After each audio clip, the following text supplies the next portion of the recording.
할렐루야, 반갑습니다. 9월 13일 순봉 경동교회 중고등부 설교를 시작하겠습니다. 다 함께 사도신경으로 우리의 신앙을 고백하겠습니다.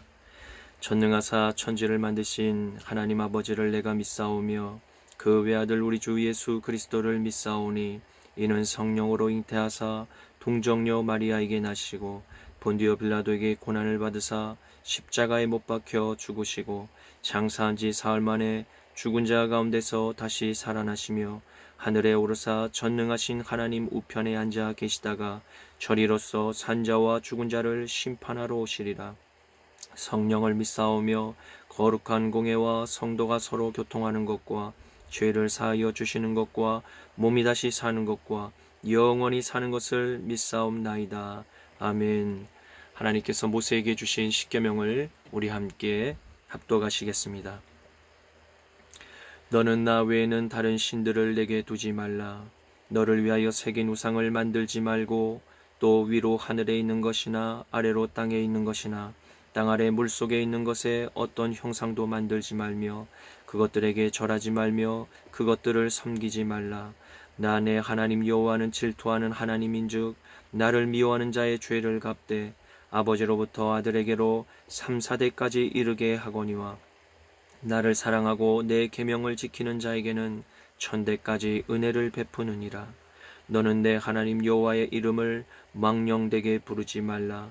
여호와는 그의 이름을 망령되게 부르는 자를 죄 없다 하지 아니하리라. 안식일을 기억하여 거룩하게 지키라. 엿새 동안은 힘써 내 모든 일을 행할 것이나 일곱째 날은 내 하나님 여호와의 안식일인즉 너나 내 아들이나 내 딸이나 내 남종이나 내 여종이나 내 가축이나 내 문 안에 머무는 객이라도 아무 일도 하지 말라. 이는 엿새 동안에 나 여호와가 하늘과 땅과 바다와 그 가운데 모든 것을 만들고 일곱째 날에 쉬었음이라. 그러므로 나 여호와가 안식일을 복되게 하여 그날을 거룩하게 하였느니라. 내 부모를 공경하라. 그리하면 내 하나님 여호와가 내게 준 땅에서 내 생명이 길리라. 살인하지 말라. 간음하지 말라. 도둑질하지 말라. 내 이웃에 대하여 거짓 증거하지 말라. 내 이웃의 집을 탐내지 말라. 내 이웃의 아내나 그의 남종이나 그의 여종이나 그의 소나 그의 낙이나 물은 내 이웃의 소유를 탐내지 말라. 아멘. 오늘 본문 말씀을 함께 찾아보도록 하겠습니다. 구약성경 창세기 50장 15절에서 21절의 말씀입니다. 창세기 50장 15절에서 21절까지의 말씀입니다. 제가 가지고 있는 성경은 구약 80쪽에 있습니다. 모두 찾으신 줄로 알고 제가 봉독해 올리도록 하겠습니다. 요셉의 형제들이 그들의 아버지가 죽었음을 보고 말하되 요셉이 혹시 우리를 미워하여 우리가 그에게 행한 모든 악을 다 갚지나 아니할까 하고 요셉에게 말을 전하여 이르되 당신의 아버지가 돌아가시기 전에 명령하여 이르시기를 너희는 이같이 요셉에게 이르라. 내 형들이 내게 악을 행하였을지라도 이제 바라건대 그들의 허물과 죄를 용서하라 하셨나니 당신은 아버지의 하나님의 종들인 우리 죄를 이제 용서하소서 하며 요셉이 그들이 그에게 하는 말을 들을 때에 울었더라. 그의 형들이 또 친히 와서 요셉의 앞에 엎드려 이르되 우리는 당신의 종들이니이다. 요셉이 그들에게 이르되 두려워하지 마소서. 내가 하나님을 대신하리이까. 당신들은 나를 해하려 하였으나 하나님은 그것을 선으로 바꾸사 오늘과 같이 많은 백성의 생명을 구원하게 하시려 하셨나니 당신들은 두려워하지 마소서. 내가 당신들과 당신들의 자녀를 기르리이다 하고 그들을 간곡한 말로 위로하였더라. 아멘. 저는 본문 말씀을 가지고 요셉 총리의 귀감이라는 제목으로 함께 말씀의 은혜를 나누고자 합니다. 오늘의 말씀은 하나님의 사람 요셉과 그의 형제들의 이야기입니다. 요셉을 그토록 사랑한 아버지 야곱의 장례를 가나안 땅 막벨라 굴에 장사하고 애굽으로 막 다시 돌아온 요셉은 형들의 두려움을 통찰하고 그들의 염려를 안심시키고자 위로의 말을 건네는 성숙한 진실한 신앙인의 참 모습을 오늘을 살아가는 모든 그리스도인에게 잔잔한 귀감을 주고 있습니다. 우리는 오늘의 말씀을 통해서 지난날 동생의 요셉을 죽이려 했고 이스마엘 상인에게 은 20개에 팔아넘긴 매정한 형들의 원망스럽고 용서할 수 없는 죄를 그럼에도 용서하는 요셉의 사랑을 보게 됩니다.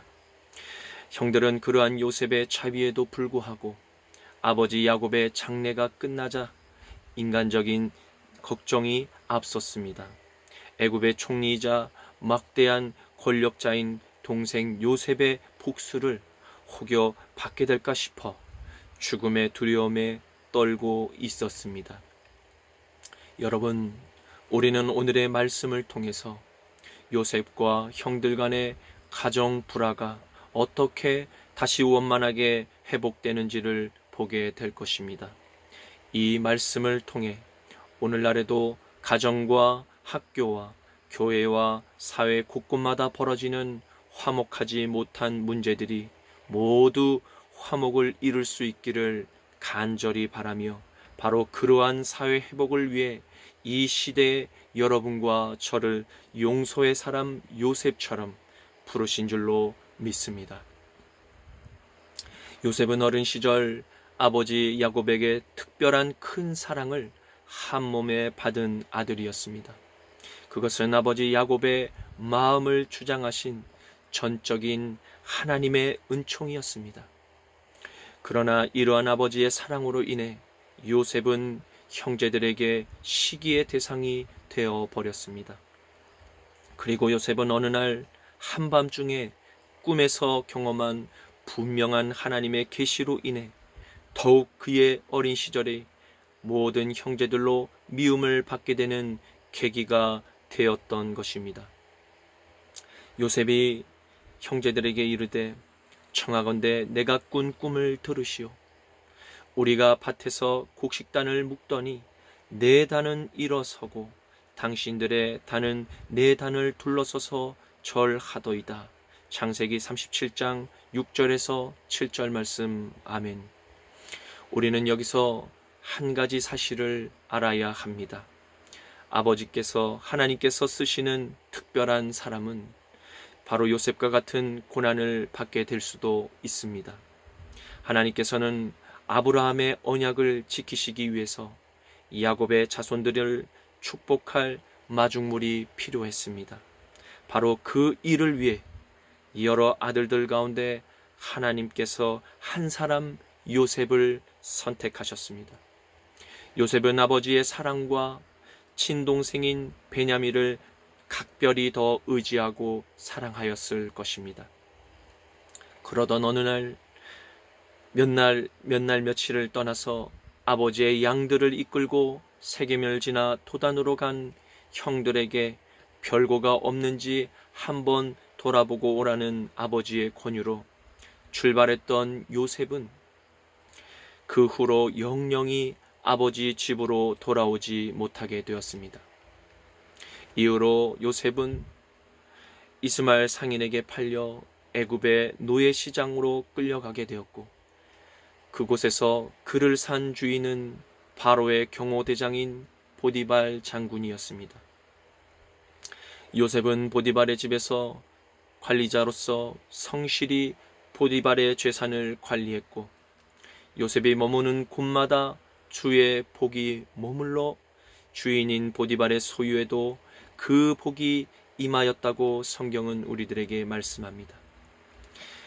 그가 요셉을 자기 집과 그가 소유한 모든 것을 관리하는 관리인으로 세운 때부터 주께서 요셉으로 인하여 그 이집트인의 집에 복을 주시니 주의 복이 그의 집과 들에 있는 모든 소유 위에 임하더라. 창세기 39장 5절 말씀. 아멘. 하나님의 동행하심 속에서도 요셉의 인생은 때로는 평탄치 않은 것처럼 고난의 역경도 있었습니다. 그러나 모든 역경과 시련은 요셉의 마음을 더욱더 강하게 만들어 더욱 크게 쓰시고자 하시는 하나님의 계획하심이었습니다. 그렇게 선한 하나님의 손이 늘 요셉의 머리에 머물러 계심으로 말미암아 노예의 신분에서 당대 최대 강국인 애굽의 총리가 되게 하셨습니다. 바로 어린 시절에 하나님께서 꿈꾸게 하셨던 그 소년 요셉의 꿈은 현실이 되어 자신의 눈앞에 펼쳐진 드넓은 나일강에 흐르는 강물을 바로의 궁전에서 내려다 바라보는 큰 권력을 소유케 되었습니다. 그러나 그럼에도 불구하고 요셉의 마음은 늘 언제나 하나님께 경외함으로 가득하였습니다. 그의 태도는 늘 한결같이 겸손하였습니다. 그런 일상의 애굽의 총리의 직무를 성실히 보는 요셉 앞에 가나안 땅의 극심한 흉년으로 인한 곡물을 사려는 시민들의 행렬이 애굽의 도시로 이어지고 있었습니다. 사람들에게는 애굽의 지혜로운 총리에 대한 소문이 먼 근동 지역의 여러 나라들에게까지 퍼졌습니다. 그 소문은 애굽의 지혜로운 총리로 인해서 오늘과 같이 이 살인적인 흉년에도 먹을 양식이 애굽에는 풍부하다는 희소식이었습니다.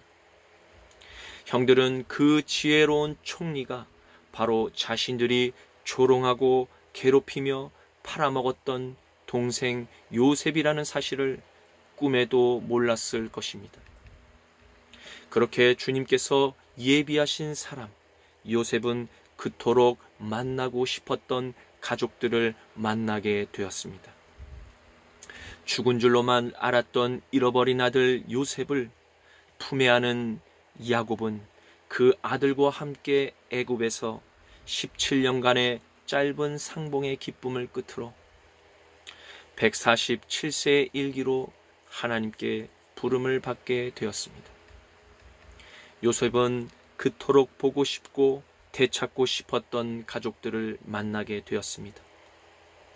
아버지의 장례를 사랑하는 가족들과 함께 큰일을 치르고 돌아온 요셉은 이제 형들과 동생 베냐민을 위로하며 자신을 지금까지 축복하신 하나님의 은혜를 함께 나누고자 마음을 먹었습니다. 그런데 그때 형들의 마음은 몹시도 불안하였습니다. 그도 그럴 것이 자신들이 지난날에 요셉에게 했던 죄가 작지 않음을 그들 스스로가 먼저 알았던 것입니다. 분명 형들도 아브라함과 이삭과 야곱의 자손이었습니다. 그들은 분명 어린 시절부터 하나님의 말씀을 알았고 하나님께 제사를 드렸던 하나님의 구별된 거룩한 자녀들이었습니다. 이로보건대 하나님의 말씀을 아는 것에서 머무는 것이 중요한 것이 아닙니다. 말씀을 아는 것에서 순종하는 것이 가장 중요한 것입니다. 어린 시절 요셉은 자기를 괴롭혔던 형들에게 얼마든지 이제는 막강한 애굽의 그 총리의 권력의 힘으로 적폐청산이라는 슬로건으로 그 권력을 행할 수 있었습니다. 그것은 구약시대의 율법을 보아도 당연한 보복이었습니다. 재판장은 자세히 조사하여 그 증인이 거짓 증거하여 그 형제를 거짓으로 모함한 것이 판명되면 그가 그의 형제에게 행하려고 꾀한 그대로 그에게 행하여 너희 중에서 악을 제하라. 그리하면 그 남은 자들이 듣고 두려워하여 다시는 그런 악을 너희 중에서 행하지 아니하리라. 내 눈이 긍휼히 여기지 말라. 생명에는 생명으로, 눈에는 눈으로, 이에는 이로, 손에는 손으로, 발에는 발로이니라. 신명기 19장 18절에서 21절 말씀. 아멘. 그럼에도 요셉은 그러한 권리를 사용하지 않았습니다. 왜입니까? 그는 그동안 자신과 동행하신 하나님의 은혜를 입으며 살아계신 하나님을 알았고 보았고 만났기 때문입니다. 그러니 그는 하나님의 말씀에 순종하여 죄를 항상 멀리하고 하나님께서 위와 같은 강한 율법의 명령의 참 의미가 사실은 사랑으로 자신의 조상들에게 주셨다는 것을 어릴 적 아버지 야곱의 사랑을 통하여 요셉은 깨달아 알았던 것입니다. 이러한 변화된 요셉의 마음을 알 리가 없는 형들은 인간적인 생각으로 지금 살궁리를 할 수밖에 없었습니다. 형들이 모여 살궁리를 한 계획이 무엇이었습니까? 그것은 아버지의 유언을 빌미로 목숨을 구걸하는 것이었습니다. 이러한 형들의 모습을 가만히 바라보며 요셉은 몹시 참담해했습니다. 그리고 오히려 자신에게 해를 가했던 형들을 지금 위로하고 하나님께서 자신을 고난 가운데 건지신 것이 곧 이 날에 흉년을 피하기 위해서 자신을 미리 예비하셨다고 형들에게 고백하고 있습니다. 모든 영광을 하나님께만 온전히 돌려드리는 요셉의 모습에서 오늘날 모든 그리스도인에게 귀감이 됩니다. 우리는 요셉의 태도를 기억하고 내게 주신 능력을 선하게 사용함으로 말미암아 선한 열매를 맺게 될 때 우리는 요셉과 같이 반드시 하나님께만 모든 영광을 올려드리는 신앙의 성숙함을 보여야 할 것입니다. 이제 결론을 맺겠습니다. 우리는 오늘 이스라엘이라는 한 민족에서 12지파의 교회들이 한 요셉 지파를 미워하고 시기한 이야기를 보았습니다. 오늘 이야기의 시작은 한 민족의 불화에서 시작했으나 결과는 해피엔딩으로 결말을 맺는 것을 보았습니다. 여러분, 한 사람의 회개가 중요합니다. 그리고 한 사람의 용서가 또한 중요합니다. 하나님은 우리 모두에게 각자 다른 사명을 부여하십니다. 그리고 주님 안에서 우리는 서로 존중하며 신뢰하며 용서해야 합니다. 이것이 곧 하나님을 사랑하는 구원받은 그리스도인의 삶인 것입니다.